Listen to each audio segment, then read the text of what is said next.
আসসালামু আলাইকুম। আপনাদের সবাইকে স্বাগত জানাচ্ছি এখনকার আলোচনায়। আপনাদের সঙ্গে আছি আমি সিরাজুল ইসলাম।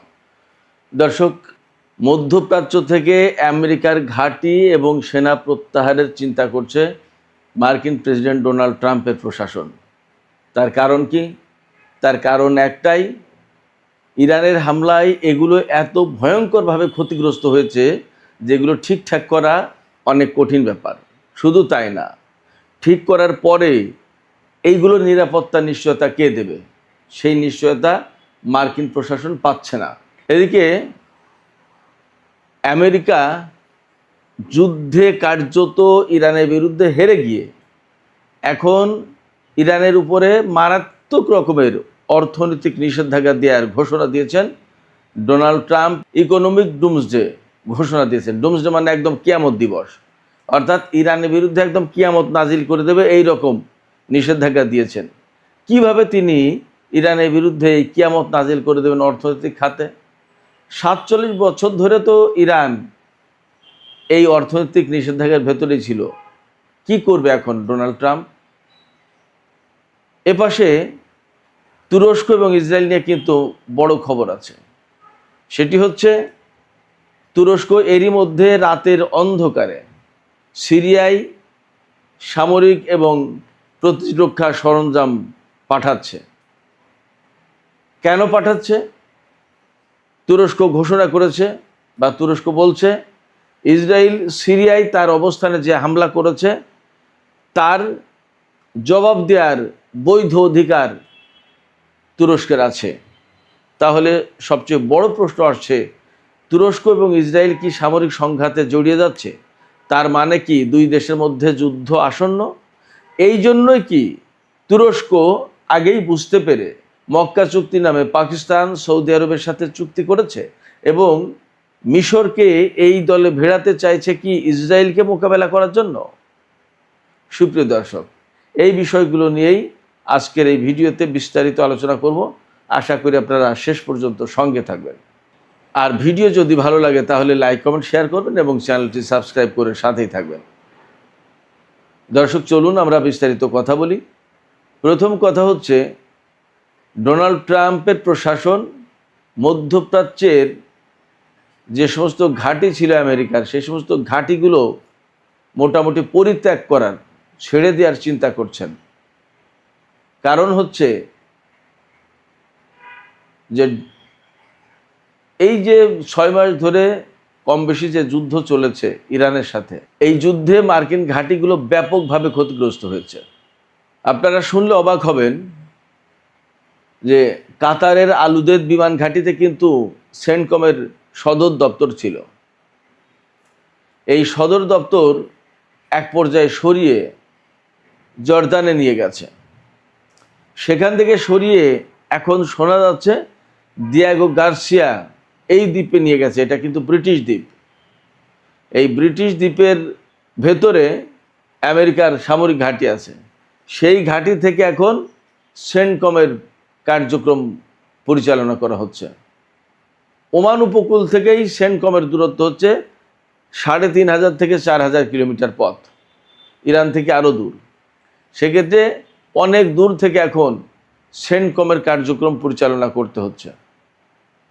শুধু এখানেই শেষ কথা না, মধ্যপ্রাচ্যের বিভিন্ন ঘাঁটিতে যে সমস্ত আমেরিকার সেনা মোতায়েন ছিল তাদেরকেও মধ্যপ্রাচ্য থেকে, অর্থাৎ এই সমস্ত ঘাঁটি থেকে আমেরিকায় সরিয়ে নিয়ে যাওয়ার চিন্তা করা হচ্ছে। এই কথা কিন্তু আমার না, এই কথা খোদ ওয়াশিংটন পোস্ট এই খবর দিয়েছে। ওয়াশিংটন পোস্ট হচ্ছে আমেরিকার খুবই গুরুত্বপূর্ণ একটি সংবাদ মাধ্যম, খুবই গুরুত্বপূর্ণ পত্রিকা, অত্যন্ত প্রভাবশালী। Washington post, new York Times, তারপরে ওয়াল স্ট্রিট জার্নাল, এখনকার এক্সিওস, সে সমস্ত খুবই গুরুত্বপূর্ণ গণমাধ্যম এখন আমেরিকার। সিএনএন তো আছেই। তো সেই ওয়াশিংটন পোস্ট খবর দিচ্ছে যে মধ্যপ্রাচ্য থেকে আমেরিকার এই সমস্ত সেনাদেরকে সরিয়ে নিয়ে যাওয়ার চিন্তা করা হচ্ছে। আর সাথে সাথে ঘাঁটিও আর পুনর্নির্মাণ করবে না, কারণ এ সমস্ত ঘাঁটি বেশিরভাগ ক্ষেত্রে পুনর্নির্মাণ করার অযোগ্য। আর এইগুলো পুনর্নির্মাণ করতে গেলে বিপুল পয়সা খরচ যাবে।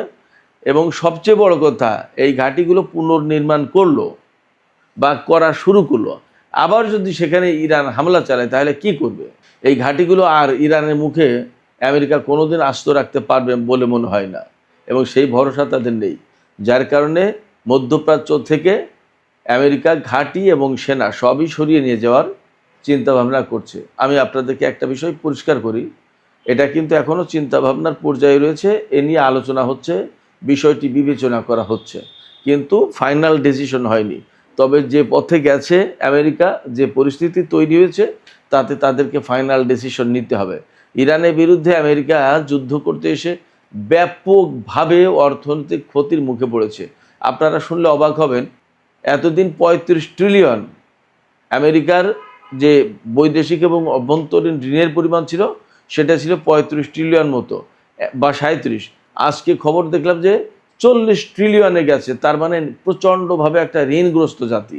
আমরা তাদেরকে দেখতে পাই বাইরে থেকে, বিরাট ব্যাপার স্যাপার, কিন্তু যারা তাদের কাছে টাকা পাবে, এই যে ঋণগুলো যারা দিয়েছে, যাদের কাছ থেকে ঋণ নিয়েছে, তারা যদি ঋণ পরিশোধের জন্য চাপ দেয়, তাদেরকে দিয়ে দিতে হয়, তাহলে আমেরিকার অর্থনীতি কিন্তু একদম জিরো হয়ে যাবে, ফতুর হয়ে যাবে, আমেরিকা ধসে পড়বে। আমেরিকা ধসে পড়লে সেই দেশগুলো তাদের পণ্য কিভাবে কোথায় বিক্রি করবে, এই ঝামেলার কারণে সরাসরি আমেরিকার কাছ থেকে পুরো টাকা তুলে নিতে পারে না। নিলে একদম বিশ্ব অর্থনীতিতে মারাত্মক ঝাঁকুনির সৃষ্টি হবে, কলাপস করবে। কিন্তু আমেরিকা ভেতরে ভেতরে কিন্তু ফাফা। যাই হোক, ইরানের সাথে যুদ্ধ করতে এসে আরও খারাপ অবস্থা তৈরি হয়েছে। তারা মনে করেছিল ভেনিজুয়েলা দখল করে ফেলেছে, বিপুল পরিমাণে তেল সম্পদ তাদের অধিকারে গেছে, এবং ইরান দখল করলে একদম পুরো বিশ্ব তাদের কবজায়, কোনো ব্যাপার না। মধ্যপ্রাচ্যে ইরানকে দখল করতে পারলে তো পুরো মধ্যপ্রাচ্য তাদের একদম পুরোপুরি কন্ট্রোলে থাকতো, বিরাট ব্যাপার। এবং চীন এখান থেকে কর দিয়ে, আমেরিকাকে কর দিয়ে চীন এখান থেকে তেল নিত, বা আরও যে সমস্ত বিষয় ছিল। তাদের পরিকল্পনা ছিল যে ২-৩ দিনের ভেতরেই পুরোটা দখল করে নিয়ে একদম মানে মৌজ করে খাবো। এবং এই একা একা খাবো বলে ডোনাল্ড ট্রাম্প ইউরোপীয় ইউনিয়নকে বলেনি, নেটো জোটকে বলেনি, কাউকেই বলেনি। একা একা মাতব্বরি করবে, একা একা বাজিমাত করবে, এবং একা একা ইরানের সম্পদ ভোগ করবে, এই ধান্দায়। কিন্তু এখন ব্যাটেল ফিল্ডে নেমে দেখে যে ঘটনা উল্টে গেছে। ওই যে আমি বলি যে মনে করেছে নরম কিছু, দিয়েছে কামড়, দেখে যে লোহার দণ্ড, দাঁত সবগুলো গেছে ভেঙে। সেই রকম একটা অবস্থা আমেরিকার। ইরানের সাথে যুদ্ধ করতে এসে দেখে যে পরিস্থিতি খারাপ। ভাই, শুধু আমেরিকা কেন, সারা বিশ্বের সব মানুষই তো প্রায় একইভাবে কথা বলেছিল যে ইরানকে তো 2 দিনের ভিতরে তুড়ি মেরে উড়িয়ে দেবে।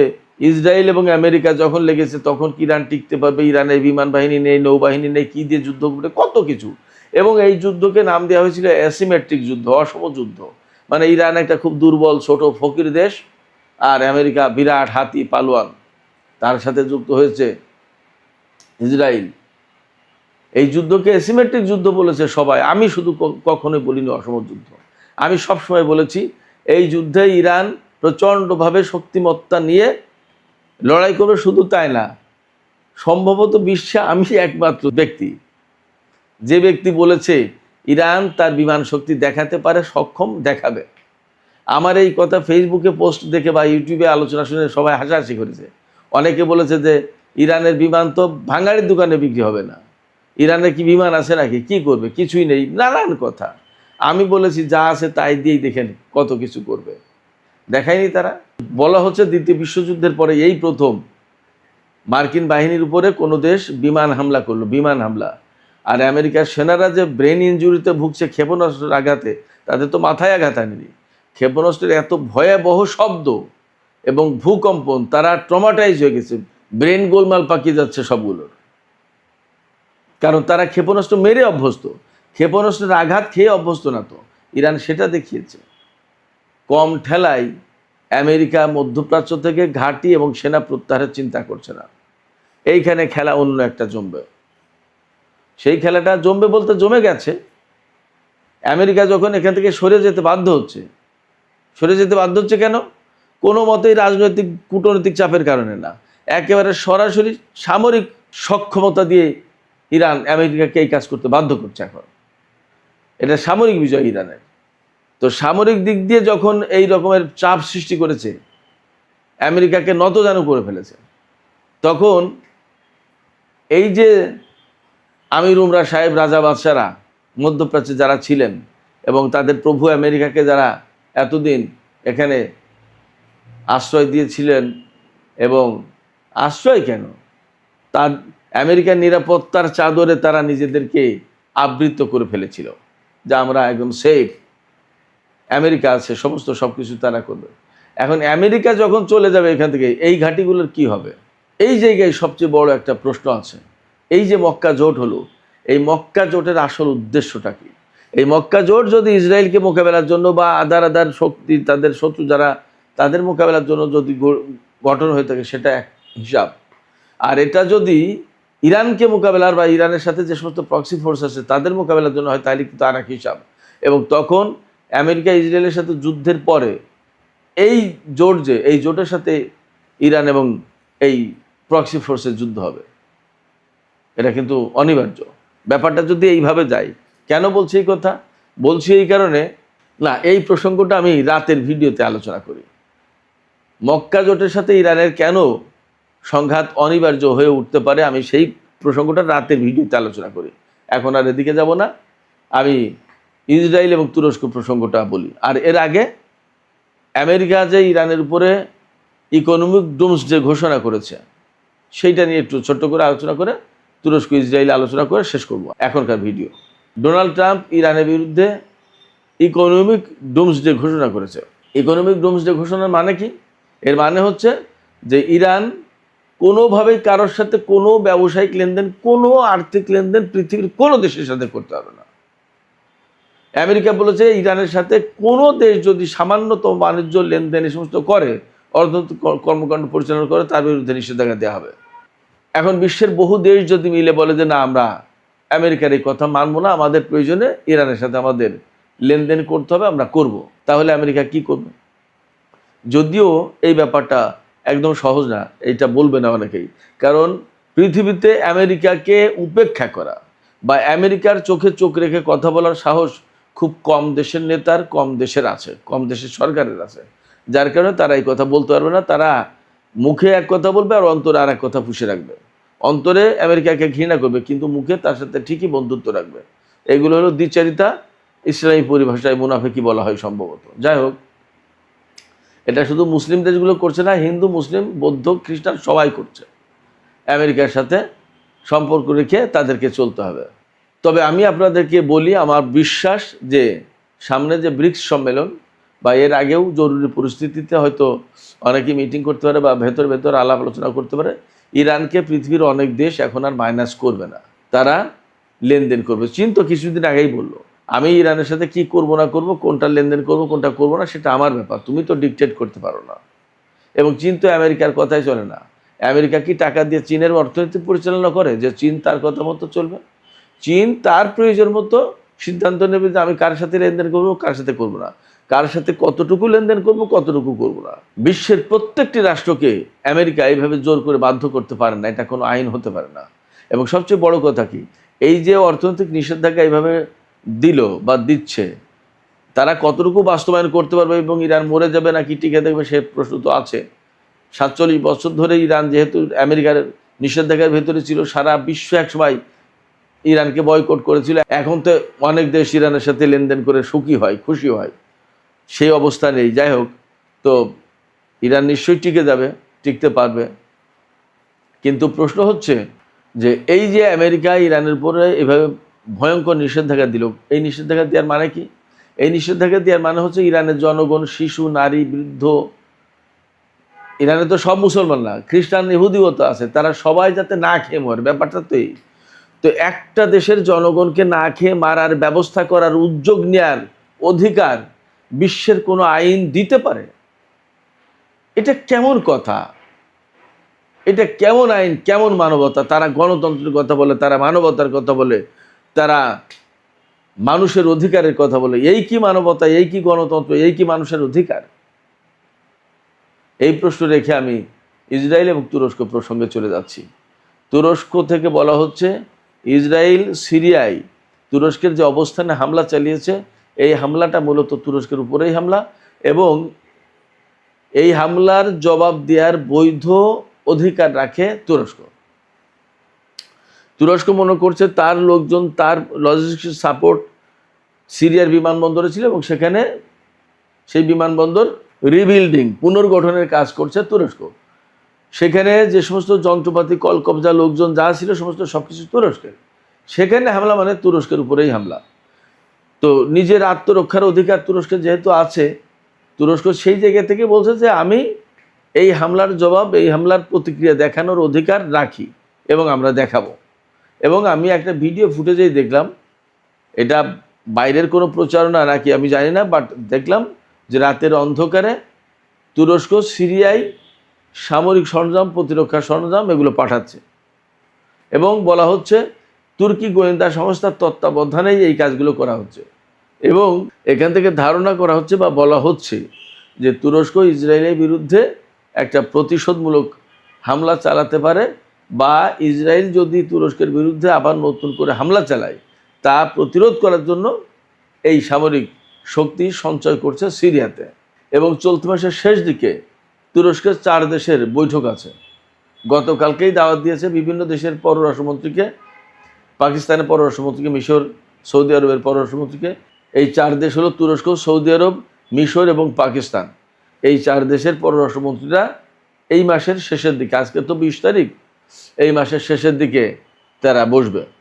ধারণা করা হচ্ছে এর ভেতরে যদি ইসরায়েলের সাথে তুরস্কের বড় ধরনের কোনো সংঘাত না শুরু হয়, তাহলে ওই বৈঠকে ইসরায়েল তুরস্কের যে বর্তমানের যে উত্তেজনা, এই সমস্ত বিষয় নিয়েও আলোচনা হবে।